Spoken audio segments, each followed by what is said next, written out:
mtu yangu rada. Form siku hizi machupa chupa na makasi. Kwani form ni gani umechizi nini? Buda. Ujui time gani bana mtu yangu? This is summer. Kweli? Wewe unajipenda manze, you're taking care of yourself, taking water. Maji muhimu. Dehydration lazima tupunguze. Water is very important. Kabisa. Have you ever thought about our birds? Ndio zinakufa hapa. Hasa zikidedi. Mimi nasaidiana nazo Wewe aje. unakunywa maji. Have you ever thought our birds? Nani na feed our birds? Who is giving water to our birds?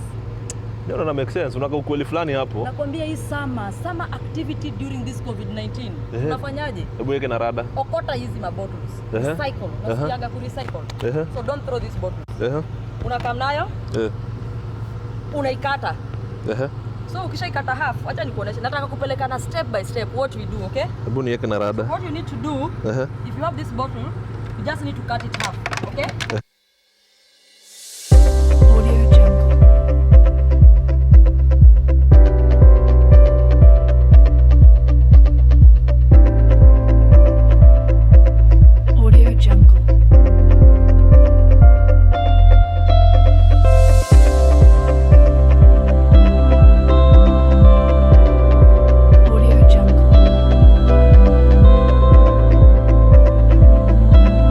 Maji yako unaiweka hapo hivyo, sawa?